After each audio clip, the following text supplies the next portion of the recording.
Hello and welcome to the Spiritual Solopreneur Podcast. If this content resonates with you, please like and subscribe. Today, my guest is Amy Gillespie Dougherty. Amy is the founder of Irigenics Ancestral Eye Reading and host of the 𝐻𝐸𝐵𝐷 TV show. She's the award-winning author of the Ancestors Within book series, as well as The Lost Scribe and 6 Years in Mozambique, Things I Haven't Told Mom. I love that. She created the My Eye Origin mobile app. Amy literally goes ghost hunting in your eyes. Believe it or not, your ancestors have been waiting for you, have waited for you, pardon me, your whole life for this moment. Sorry, I butchered that, but believe it or not, your ancestors have waited your whole life for this moment. Absolutely Yeah, true. yeah, absolutely. Well, welcome, Amy. Thank you for being here. Thank you. I'm so excited to be with you and with your watchers, the people who subscribe to your channel. It's a great honor. Oh, well, I'm excited for this conversation because I think what you do is quite fascinating. So let's start with the basics. What is Irigenics? So back in, I don't know, 2018 maybe, my husband and I got up on New Year's morning and we said, let's create a word. We want to have a word in the Urban Dictionary. And I was already doing eye reading. And we came up with Irigenics, with Ira being, or Ira being the iris or the rainbow, the colors, and genics being the study of genetics or how they pertain to each other. And that's exactly what Irigenics is looking at how epigenetic patterns show up in our eyes, how our eyes are actually our birth blueprint of what we came in to resolve and what we came in to express for gifts. Wow. I always thought that the only thing that was genetic about your eyes was the color. But Well, and, the color is genetic, and interesting enough, blue eyes only got on our planet between 6 and 10,000 years ago. So there's a big hmm, like where did they come okay. from? Wonder. Uh, yeah, well, science says, you know, as the one plausible way to say it, that somebody had a genetic anomaly and that every person with blue eyes is a descendant somehow of that one person 6 or 10,000 years back. Then the numbers would work for that. But is it an origin that's more galactic? Right? Could we Yeah, look out the window and find their ancestors? exactly. But is Wow. blue eyes a dominant gene or a recessive gene? Typically, blue is a recessive gene, which would make even more sense now that they know that the Browns were here much longer before that. Right. Yeah. So you did your genetics in school. I did. Couple things I remember. Nothing really that useful, though, come to think of it. We never know. We never know. You never know. So, how did you get interested in doing the eye readings? So I was in Mozambique, Africa, as you mentioned for my book, and I was doing survival skills training for children. And when I came back to the States, I wanted to continue working with children or with kids and young adults. And I thought, well, what threatens American youth, right? What's their challenge? And at the time, and even unfortunately still today, it was really suicide and self-destructive behaviors because oftentimes it's not a suicide, but it's a death that results from a self-destructive behavior like drinking and driving. So, I mean, it's still a kind of, Kind of. I caused my own ending kind of thing. Mhm. So, um, and at the time, so I was in Africa 6 years doing, some really great work with kids, but I didn't have a college degree. And so when coming back to the States, it was like, what? You don't have a degree? You can't even volunteer here. But I was taking a class from this gentleman who was teaching about conscious language. People who say, I'll never win. Um, I can never get a job. I'm a starving artist. They're kind of predicting their future. They're kind of forecasting it forward. And he was doing something called biooptic holography, looking at the 7 layers of the eyes. And really, if you or your listeners know Louise Hay from Sure. Hay House, she wrote all the or many books about the emotional attachment to different conditions that happen in our bodies. And so this gentleman had actually started as an iridologist looking at health many years earlier And then he pretty much took the iridology map and put it together with Louise Hay's information. So the heart meant love and the lungs meant fear and, so on and so forth. And I thought, well, that's just too cool. So I studied with him. I was all in. I was like, this is cool. And I studied with him. But he kept saying that eyes changed all the time, which is what iridology always said years ago. They said eyes change all the time. You change your health, you change this, and your eyes will just wipe clean. Well, he didn't have any pictures of it. And I was like, he doesn't have any photos. So then I studied with another gentleman, and he said, no, now we know with the newer cameras and the lighting that eyes do not actually change all the time. There's very few things in the eyes that change during our life. And yet I finished training with him, and I thought, now, wait a minute. How can I have a marking in my eye for sibling rivalry with sisters when I'm the oldest child? I don't have any sisters. Then my eye should change when I get a sister. And if that sister dies, I would think my eye should change again, right? I was like, or what if I get five sisters? I was like, what if I don't get any sisters? I only get brothers, right? I'm like, how does this work out, right? And so, the whole time I was just trying to figure this whole passage out. So I studied with another gentleman and another. And finally I got to someone who was working with birth order and with the actual grandparents and great grandparents, the birth order and the ancestry. And I thought, this is what's been missing. It's not my issue with sibling rivalry with sisters. It was my ancestors' issue with sibling rivalry, either with sisters or with female competitive environments, right? So those could be girls in boarding school, in an orphanage. If they were working in the castle, it could have been the other cleaners, but peer females. But also anything that's tied to the right brain creative. So those cooking shows, they are so at 4 o'clock in your left eye all day long. Right? You want to see those? I could just grab all of them off stage and be like, come on over here. Let's just start marking. 4 o'clock, left eye. There it is. Because of Wow. competitive environments. And that is that creative right brain competition. And that's where it shows up in the eyes. Interesting. So you're looking at the color only in the iris or contours, patterns? So great question. So the color it tells us much about your origin. As I said, the blue eyes only being 6 to 10,000 years back. It tells a lot about the highly developed skills of your origin. So for example, people with the dark brown eyes often have um, very high ability in nonverbal communication, especially synchronized movement, moving as one, as a tribe. People who have what's called white amber, which is actually what your color is that long ago esoteric training. So if you think back to time before time, think back to Lemuria, Atlantis, you're tied to very long ago ancestors who then came through the wisdom schools, the initiate schools, Abydos, Heliopolis, the Celtic schools, the Viking schools, the samurai You're schools. talking about me? I'm talking about you. Okay. I'm talking about you because I saw your eyes. I know you did, and I want you to tell me about my eyes, I think. Go carry on. So yes, that white amber color, that comes from that long ago esoteric training. And so part of the beauty of that is it tells us that in this lifetime, you are here to bring forward those gifts because that's your origin, right? That's your origin. So you want to bring forward the things that they developed and it comes easy to you, right? These are the things you love that you're like, I want to know more. I'm interested in this, or I feel like I know how to do this, but I don't know why, or I feel like I should be able to do this, but that doesn't make sense because I'm living in 2025, right?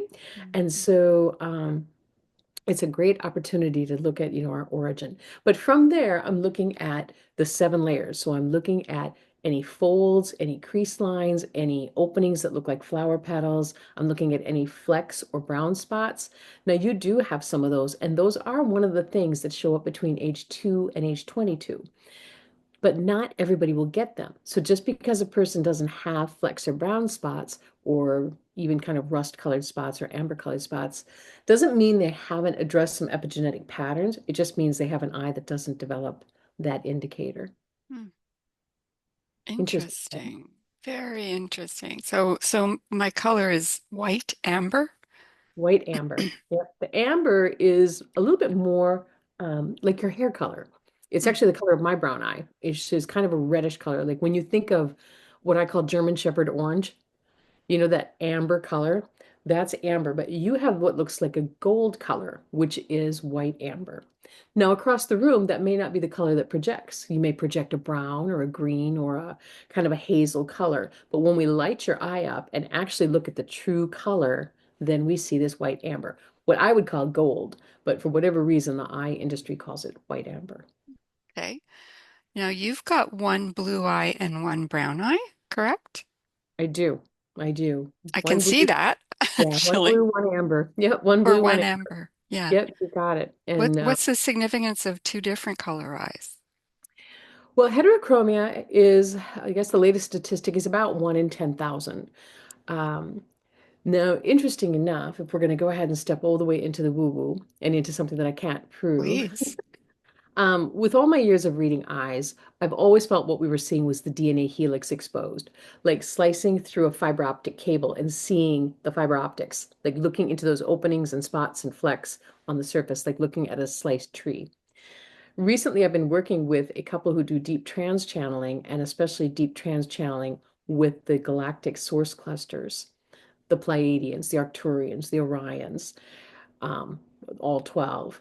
And so I've done a couple of deep trance channels with them asking about the eyes specifically. What have I not seen yet? What have I not cataloged yet? What have I not, established yet? And one of the things that was quite a surprise to me was they said that when someone has heterochromia, two different colored eyes, we're looking at someone who's had two different existences, meaning one as a human, obviously, because we're here as a human, and one as something else.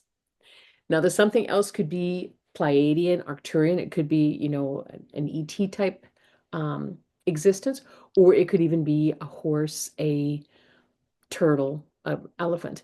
So what I find fascinating is that there are cats.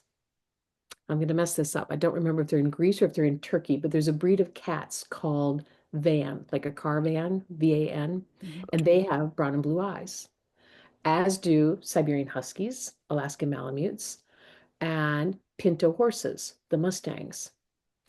So again, blue eyes only got here 6 to 10,000 years ago. I'd love for someone to tell me when they got into the cats, the dogs, the horses also. You see, and so if we're actually looking at one eye that's Pleiadian and another that's Orion, then this also could make a great deal of sense. Absolutely. Lots more studying to do. That's really fascinating. So when you say, okay, one existence is a human, but you could have had that multiple times. And Exactly. so that's one, right? And Right. then That's one. that counts as Yeah. one. And then the other, as whoever or whatever Exactly. Which could have also may been, have been more than once. yeah. But for whatever reason, people who are coming in, as I would read this to a critical crowd, I would say, if this is true, then what we're really looking at is that for whatever reason in this lifetime, we decided to bring those two experiences forward. And we chose to display it, right? Because it's a very noticeable thing. Absolutely. Yeah. So now what you may not see on the screen is the top of my brown eye is blue. Oh, And I'll see if I can show you that. it's too far for me, but you know, I step forward. yeah. So there's a wedge of blue from about 10 o'clock to 2 o'clock. Now, Okay. when that happens at that location from 10 to 2, when the dominant eye color splashes into the non-dominant or the non-dominant splashes into the dominant, that's where a person has made a very sharp brain hemisphere shift early in life. So usually up to age 10 to 12, 15 for sure. By that time, they've done some kind of a brain hemisphere shift, either going from right brain creative to analytical, or from analytical, physical to right brain creative or spiritual. So again, just like the flecks that show up in the eyes, the freckles or sunspots, not everybody has an eye that will do that. So just because it isn't there doesn't mean it's not part of your existence. Hmm. I wonder if more people go from left to right than do from right to left, making that switch. It'd be a great question. I would think people would go from creative to analytical Oh, really? just as a, well, because they're maybe forced into life. Mm. Well, where maybe you they go can't, back again. or maybe they go back again. Exactly. Exactly. There's so much more to study, so much more to take a look at. Exactly. Yeah. By the way, for those who may be just listening Oh, and yes. not seeing, Amy and I are looking into each other's eyes, is what's happening. Other than that, I'm so glad you brought that up. nothing to worry. So while looking at your eyes, how far away is your to-do list? Not far. Not far. All right, so you have what's called achievement rings in your eyes. And the achievement rings are that constant head chatter. I have to, I need to, I'm supposed to, I should. And I would expect about 90% of your listeners are right now going, oh, yeah, that's me. Because of the eyes I read, probably 90% have achievement rings. They mean that one of your top 5 vocational skills is achievement. You're the person who gets the job done. But they also mean you have that head chatter. And do you hear kind of how guilty it is? I have to, I need to, I'm supposed to, I should, I ought to do this, I've got to do that. When we make a to-do list, a to-do list is like bathroom gas groceries, right? Not, oh, I should get gas. Oh, I was going to get gas. Oh, I meant to get gas, right? I ought to. So that to-do list that you use is actually a huge benefit in your life, way more than you could ever evaluate. Because what it does is it allows you to do what you do best and get things out of your head and onto a piece of paper so you can focus. So a lot of people who think they have ADHD might just need a to-do list. Right.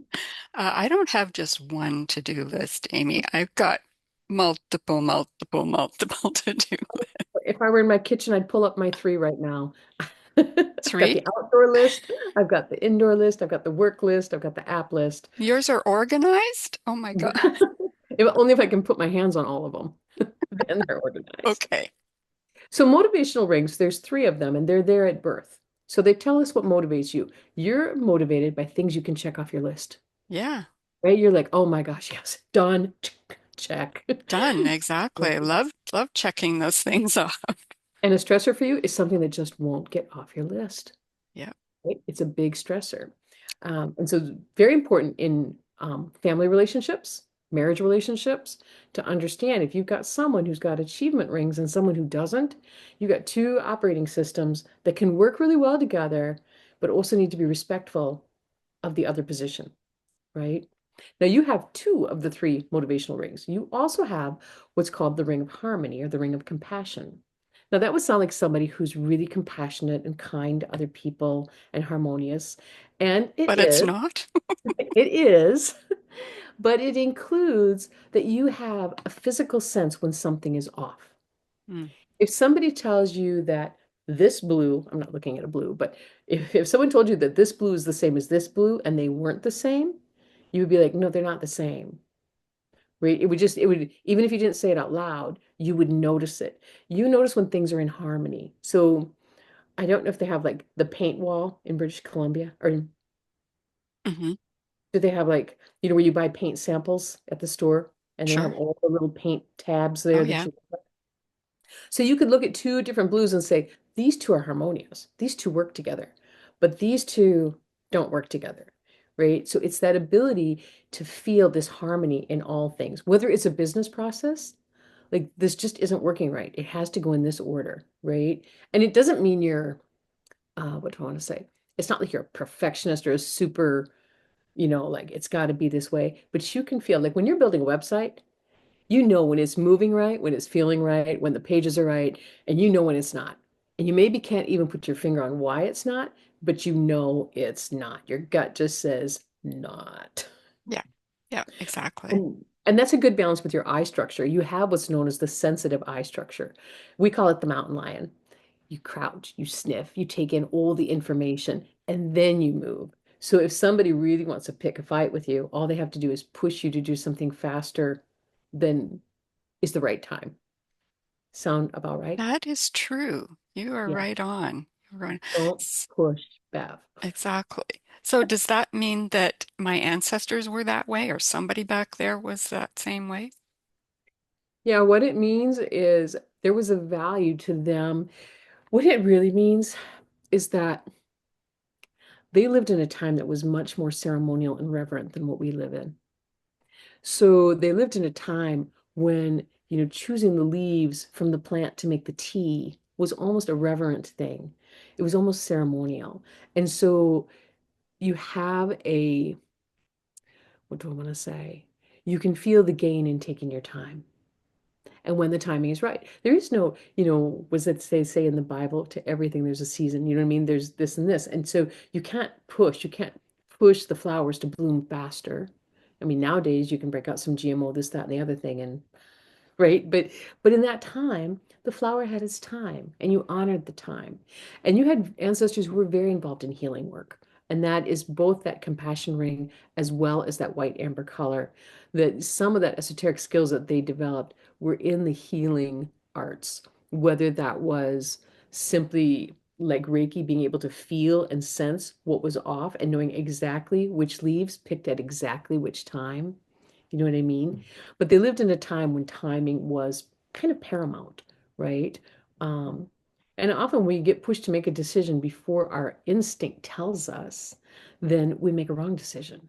Or we make a decision that costs us how many more moves because we didn't just stop for a minute. And you feel that, like when someone's pushing you, you're like, just don't push me today.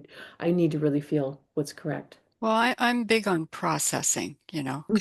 I have to process Yeah, stuff. you're a processor. So Yeah. so I'm the other structure. I'm the other one. I have the rounded openings in my eyes, and so I'm one who jumps from this to this to this. I make decisions very quickly. I jump from conversation to conversation very quickly. And so when I'm speaking with someone who has the sensitive eye structure like you and like my lovely husband, I have to remember to like join the sentences. Like I'll pick up a sentence from 4 days ago, right in the middle, and he'll be like, "What are you talking about?" Right? And so I have to remember, like when I'm switching, like I have to say switching topics. You know what I mean? And if there's something really big that I want to bring up with him, I just need to drop it off and let it perk for a couple days, and not before 10 in the morning. Don't bring any big news before 10. Bring it after 10 and just drop it off. And he's learned that all he has to say to me is heard. Now I know he's heard it from me. I don't have to say it two, three, four times. He's got it. It's his game now. He'll And process it. he'll process. Now, had I known this as a child, my mom and I could have come through my growing up years unscathed. Right. Isn't that always the way?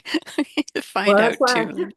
it's true, and that's why I do this work is because I want to see other families go through unscathed because things that get done in high emotional times, especially when we're stepping on ancestral triggers, I mean, they just wreck things. And again, 10 more steps around the corner to get back to where we could have been.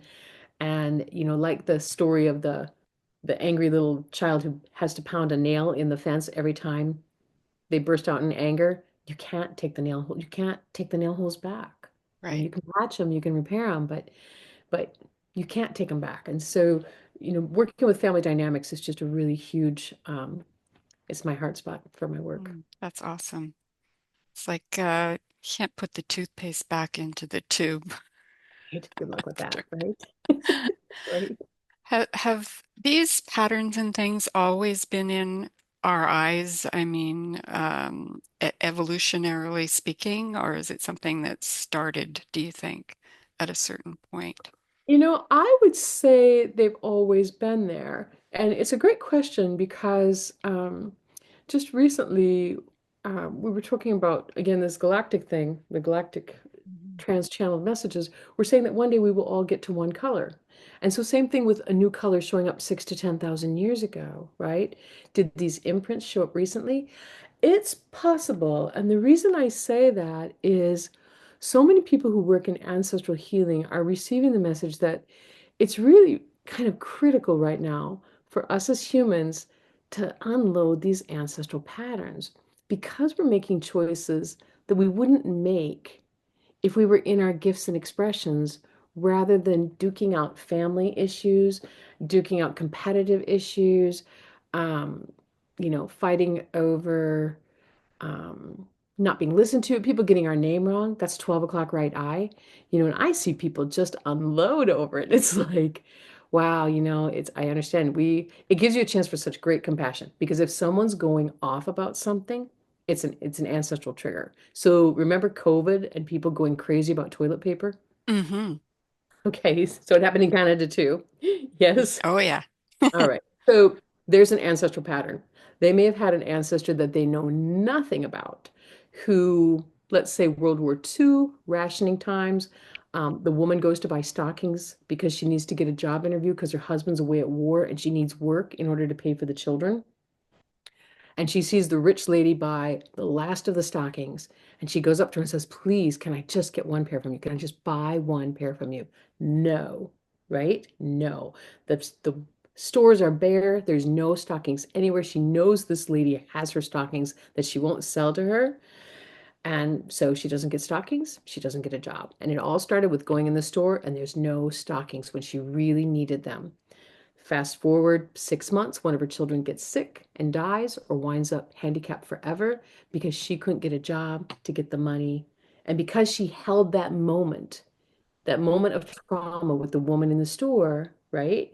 And so this could be a female ancestor, even though it comes from your father's line, right? Or it could be a male ancestor who had a different experience. So people who went off during COVID about toilet paper have ancestors who sometime had a life or death or life-changing situation because they went to get something they needed and it wasn't there where it should have been. It should have been in the store. The shelves have always had millions of them, and today it's gone. Yeah. So how do we break the pattern then? The first is recognizing it. And I Mm-hmm. always tell people if you can't recognize your own, you will definitely recognize your neighbors or your sisters or your cousins. So anything we declare, you never listen to me. They never get my name right. Anything that you're declaring is likely an ancestral pattern. If it's weird, bizarre, unique, would only happen to you, happens to you over and over again, people say, oh, only Bev, only Amy, or happened to you up to age 8 to 10, totally ancestral. Hmm. Like I said, this is absolutely fascinating that all this information is coming from eyes. I just love it. I wanted to ask you what lights you up about it the most, but you basically already told me it's working with family dynamics, right? Yes, and that's my why. My why was one of my first shows that I worked was in Pennsylvania, and a man came up to me and was asking, he saw the camera and he's like, well, what are you doing here? And he was retired um, Navy admiral. And so I was explaining to him about the eyes, and I was explaining to him how I said a really good example is I see it a lot in military children that the parents, the mother's experience and the father's experience of their pregnancy with that child shows up in their eyes. So you'll see conception at the pupil to birth at the eye, at the sclera at the end. And I said so many times in military children, especially, you'll see that like at the moment of conception, there was a dispute. So a baby who was conceived on military furlough, right? The weekend getaway. Baby who was conceived just before active duty. And I said, so you'll see this marking, you'll see that it happened at conception, which is different from things that show up at different, points during the pregnancy. And I said, the crazy thing about it is it will even show up even if the father doesn't even know he fathered a child. Whatever's going on for him that's high emotion during those 9.5 months will still imprint in the eyes. So, but I said in military children, when I see this, sometimes the child grows up and they're not able to hear I love you. No matter what their parent does, no matter how they tell them they love them, no matter how they show them they love them, their intuition screams, you didn't want me. And I'm probably a little more tactful now than I was back then. And I look up and this very confident, retired, admiral, right? He's got a tear running down his face. And he says, Amy, you have to do this work. He said, we were in therapy with my son for 5 years, and this conversation never happened. Nobody ever asked about the conception or the what happened when he was born. From the moment he was born, I absolutely adored my son, but you're right. When she got pregnant, I was like, oh my gosh, you better not be, right? And again, this is at conception. This isn't 4 weeks later when they find out. This is the next morning waking up and going, ooh, we better not be pregnant, right? And then the mom being afraid to tell him she's pregnant, and all these things imprinting in the in utero experience. And he said, we lost my son to suicide. And he says, I know. He said, I know. I just heard it when you said it. That is exactly what happened. We tried every father-son bonding. We tried camping trips together. We tried doing everything he loved, and he just could not hear I love you from me. And I said, well, this happens so often in military families, but it also happens, of course, with almost every adoptee, right? Mhm. The babies that are, born out of wedlock. And I said, if we just know it, like you said, Bev, how do we resolve just knowing it? Because I said, think about it. For the child, every time you said, I love you, the child's intuition said, uh. I hear it, I'm not feeling it. So either you're wrong, either you're lying, or my whole cellular structure is lying. So now either nothing that they feel intuitively is correct, right? Yeah. Or you're wrong. It's a quandary for a child to try to get through. You know what I mean? To try to figure out. And all they need is the rest of the story, you know? It doesn't have to be some big, that's the thing about ancestral patterns. They don't have to be like this giant task to work through. The child just simply needs to hear the rest of the story. When we got pregnant, I was like, oh my gosh, I'm going on military duty. I'm not going to be here. What about the child? What about this? What about that?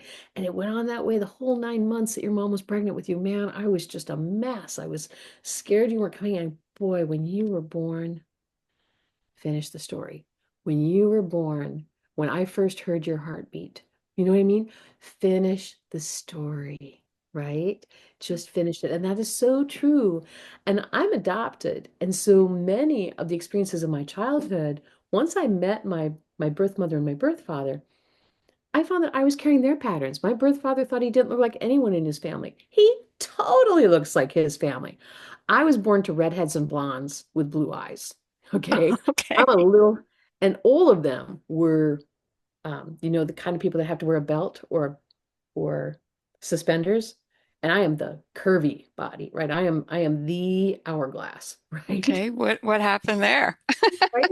Well, I'm adopted, right? So I was adopted Oh, by I these see. You're people. talking about your adoptive family. Yeah, they all had your eye structure. Right. Right? With variations, but they all had the sensitive eye structure. I had the connected. So I'm hopping from one thing to the next, and they're like, What's going on? no. Wonderful, wonderful, wonderful people. Of course. Just again, just the two, if we just known, if we Yeah. just known, we could have slid right through there. Oh my gosh. That is incredible. Where can people get in touch with you to get a reading on their eyes like mine? So the new app, My Eye Origin, there's also a website, myeyeorigin.com, just spelled just that way, myeyeorigin.com. And that website, you can reach me, and also you can download the app and take your own eye photos, like what you did, and get your own brief reading, which is about 5 to 7 pages. And then the full reading is $12.99, but it's over 50 pages. It is just a wealth of information. It's really, and I'm really proud of it. It took us 16 months to build it, and I'm really proud of that long report. Congratulations. Yay.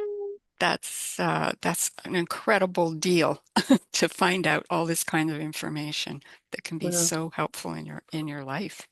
I want it to be accessible. And it doesn't get into, we haven't yet figured out how to make the map read the full 12 o'clock to 11:59 on each eye. So it really doesn't get into ancestral traumas as much as it gets into ancestral gifts. It goes Mhm. into what gifts were you born with. And so I'm hoping in a future rendition we'll be able to figure out how to actually chart out the full ancestral aspects. Gotcha.